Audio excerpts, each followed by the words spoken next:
সবার মনোযোগ সহকারে খেয়াল করো। আজকে আমরা আলোচনা করব নবম দশম উচ্চতর গণিত অনুশীলনী 3.1 জ্যামিতি।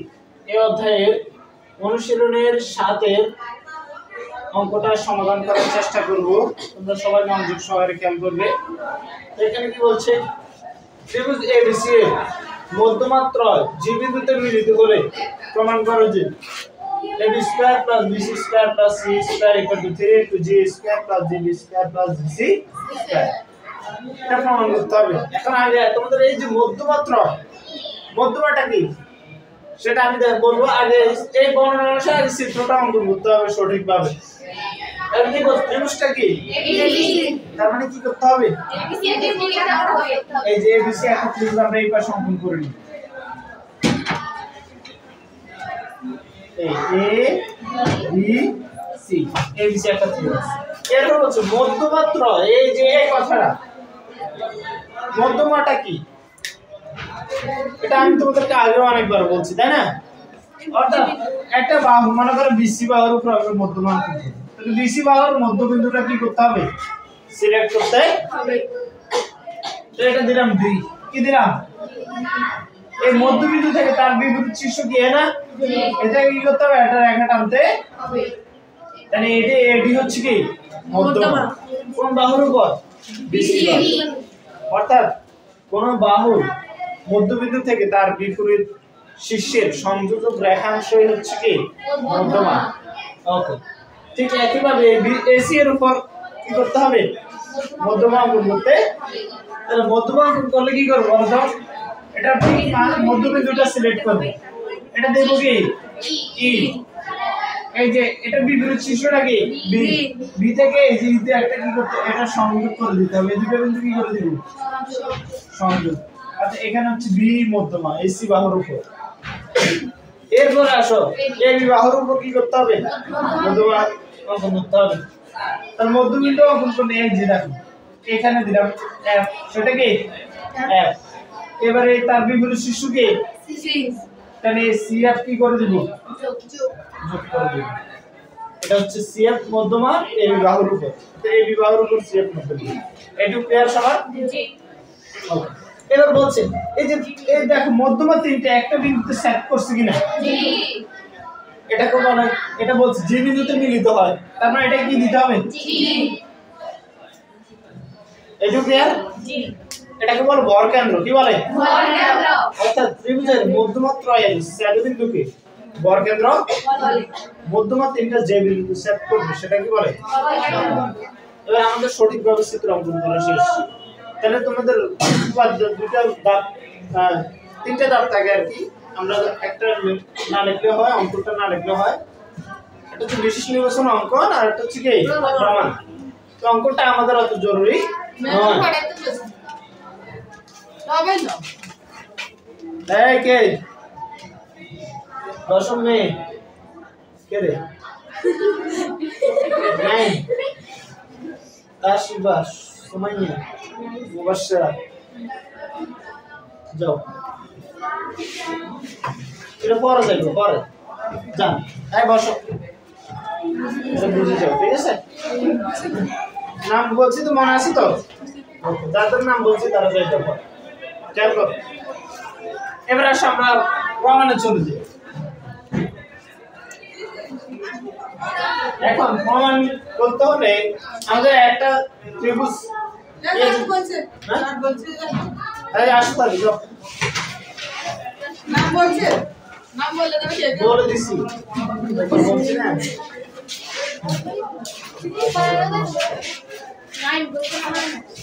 হ্যাঁ নাইন যাও।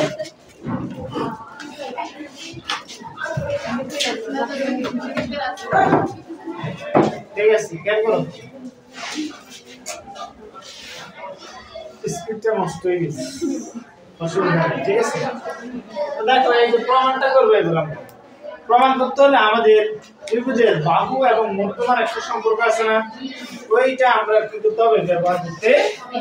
এই যে এটা ছিল এরকম 3 into a square plus b square plus c square equal to 4 into b square plus c square plus f square।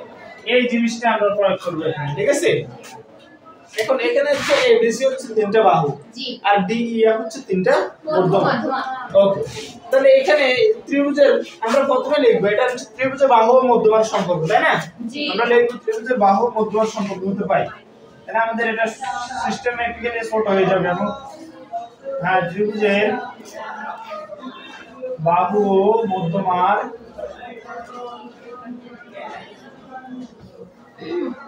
সম্পর্ক হতে পাই। ওই যে দেখো এই যে এই 3 এর 3 এই সূত্র 3, ঠিক আছে? এ মানে কি? যে এই যে এ মানে হচ্ছে বিসি বাহু, বিসি বাহুর মাঝখানে কি নেই? এ নেই, বা তুমি যে কোনো ভাবে লিখতে হবে। আচ্ছা, বাহু তিনটা কি কি বলো তো? AB BC AC. তাহলে আমরা এই অনুসারে সাজিয়ে লিখব। তাহলে ওই তিনটার বর্গ, তাহলে AB square plus BC square plus CA square, কি সিএ স্কয়ার, ঠিক আছে? এই এটা হচ্ছে বাহু তিনটার বর্গের যোগফল, এর কত গুণ? 3 গুণ। দেখো মধ্যমা তিনটার বর্গের যোগফলের 4 গুণ। আচ্ছা, আর মধ্যমা তিনটা কি কি? এডি বি সি। এই তিনটা এই যে ইকুয়াল দেয়া, এই যে 4 ইনটু এডি square plus K B square plus CF. এই যে মধ্যমা তিনটা এডি বি সিএফ, এই তিনটা বর্গ এর যোগফল, ঠিক আছে? আচ্ছা, এরপর দেখো এই 3 এর 3 AB square plus BC square plus CA square equal এই 4 দ্বারা কি করে দেব? গুণ করে দিব। 4 দ্বারা গুণ করলে কি হবে? 4 a square plus 4 b square plus 4 CF square, ঠিক আছে? এটা ক্লিয়ার? জি।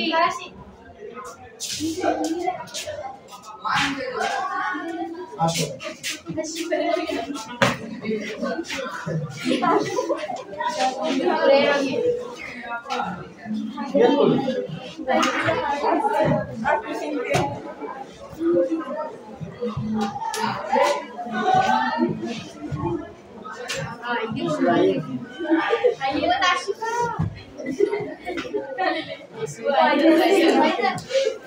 হ্যাঁ আসো।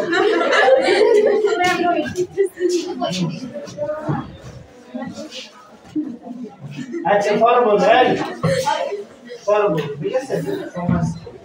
ওকে, আচ্ছা এটা কি দিব আমরা? 1 নং সমীকরণ। কত নং? 1 নং। এরপর আরেকটা আমাদের বেসিক লাইন জানতে হবে, এটা আমি আগে তোমাদেরকে বলিনি, এখন আমি এটা লিখব। এটা লিখতে হবে, লিখবে কি? এই ত্রিভুজের বর কেন্দ্র থেকে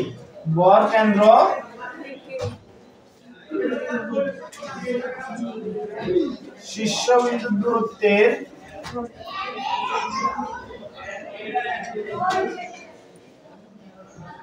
3 গুণ।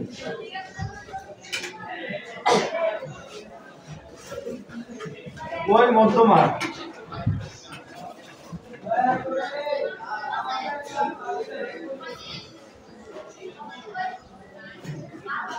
দ্বিগুণের সমান। এই লাইনটা তোমাদেরকে অবশ্যই মনে রাখতে হবে। কি বলছি? ত্রিভুজের বর্গকেন্দ্র থেকে শীর্ষবিন্দুর দূরত্বের কত গুণ? 3 গুণ।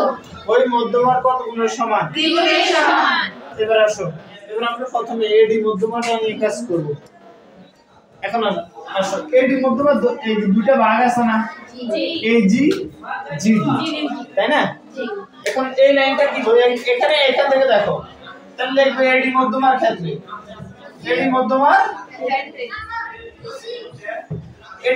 ক্ষেত্রে আমরা কি লিখতে পারি? এই লাইনটা থেকে দেখো কিভাবে। ত্রিভুজের বর্গকেন্দ্র থেকে শীর্ষবিন্দু দূরত্বের কত গুণ? 3 গুণ। আচ্ছা, বর্গকেন্দ্রটা কি বলো তো? জি। শীর্ষবিন্দুটা কি? এ। আমরা এডি মধ্যমাটা নিয়ে কাজ করতেছি, ঠিক আছে? আচ্ছা, এই যে বর্গকেন্দ্র থেকে শীর্ষবিন্দু দূরত্বের কত গুণ? 3 গুণ। তার মানে কি হবে? 3GA। না বুঝো নাই? আচ্ছা, বলছে ওই মধ্যমা ওই মধ্যমার কত গুণের সমান? আচ্ছা কোন মধ্যমাটা নিয়ে কাজ করতেছি? তাহলে এটা কত গুণ?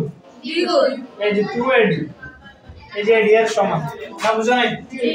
এখন আসো, এই যে দেখ আমাদের কিন্তু বাম পাশে এই যে এই অংশটা কিন্তু মিলে গেছে, তাই না? এখন এই অংশে এই যে 4AD স্কয়ার আছে, তাই না? তার মানে আমরা 4AD স্কয়ারটাকে কি করতে হবে? ওই যে G তে ট্রান্সফার করতে হবে। তাহলে আমরা কি করব? এই G আসছে কিনা, তাহলে এখানে আনতে হবে 4AD স্কয়ার, তাই না? তারপর 4AD স্কয়ার আনতে হবে কি করতে হবে বলো তো? বর্গ করে দিতে হবে, বর্গ করে দিতে 4AD স্কয়ার, তার মানে AD আছে, এটা স্কয়ার আনতে হলে অবশ্যই কি করতে হবে? বর্গ করে দিতে হবে। তাহলে 3GA স্কয়ার ইকুয়াল টু কি 2AD স্কয়ার কি করে ভাই? এটা বর্গ করে, ঠিক আছে? এটা তোমরা বুঝছো। এই 3 স্কয়ার মানে কত? 9GA স্কয়ার, GA 2 স্কয়ার মানে কত? 4AD square. এটা ক্লিয়ার? এবার আমরা লিখি একই ভাবে, একইভাবে আমরা যদি AD মধ্যমাটা নিয়ে কাজ করছি না এবার? আচ্ছা এবার করব কি? B মধ্যমা নিয়ে। আচ্ছা দেখো B মধ্যমার ক্ষেত্রে B মধ্যমার ক্ষেত্রে আমরা কি লিখতে পারবো বলো তো? আচ্ছা হ্যাঁ, এই যে 9GB স্কয়ার, এখান থেকে খেয়াল করো, এই যে যদি আমরা B মধ্যমাটা নিয়ে কাজ করি আজকে, এই যে B থেকে G এর দূরত্ব এই যে এটার মত করে করব। ওখানে ছিল কি বলে, বর্গকেন্দ্র থেকে শীর্ষবিন্দুর দূরত্বটা ছিল কি G না? এজন্য এখানে হচ্ছে কি 9GA স্কয়ার। ঠিক একইভাবে এখানে বর্গকেন্দ্র হচ্ছে G, G থেকে এবার শীর্ষবিন্দুটা কি B, তো এটা কি হবে? 9GB square, 9GB। ঠিক আছে? অঙ্ক করলে আর এমবি কিনা লাগবে না। এরপর কি বলছে? এর মধ্যমাটা কি বলো তো? এই যে মধ্যমার B এর কত গুণ? 4 গুণ, 4 গুণের বর্গ, BE স্কয়ার। এটাও কি এত? আচ্ছা এরপর আরেকটা মধ্যমা কি? CF। এবার CF নিয়ে কাজ করব। তো তোমরা বলো তো CF কি লিখতে পারি?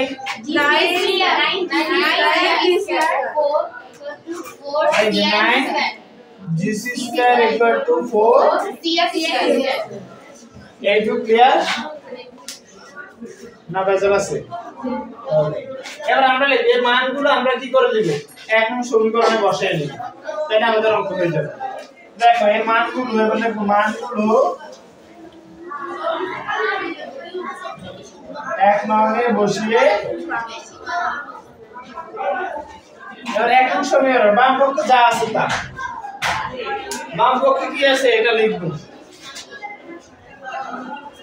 3 into AB square plus BC square plus AC square, এটাই লিখি। AC square আর CA square একই কথা, অসুবিধা নাই। ইকুয়াল, এবারে আসলাম এই যে 4AD স্কয়ার, এই যে 4AD স্কয়ার মান কি পাইছি? 9GA। তাহলে এটা যা কি বসাবো? 9GA তারপর প্লাস এর প্লাসে এর দেখো 4BE square, 4BE square equal two কি? 9GB square. এই যে 9GB স্কয়ার লিখো, তারপর আবার এই প্লাসে প্লাস এর দেখো 4CF স্কয়ার ইকুয়াল টু কি? 9GC square. তাহলে এটা যা কি লিখে দেব? 9GC square.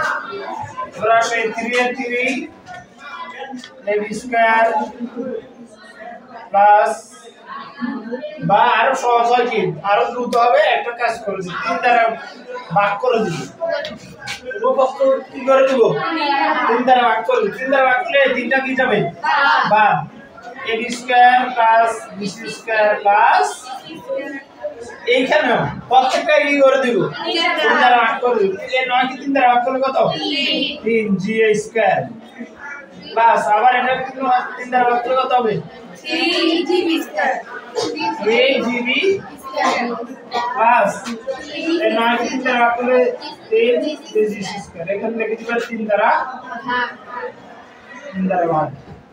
ওকে, এবার দেখো AB square plus BC square plus AC square equal to 3 common নিয়ে আনি 3 G square plus GB square plus GC square এটাই তো আমাদের প্রমাণ করতে বলছে তাই না জি প্রমাণ করে দিলাম সবাই ক্লিয়ার এটা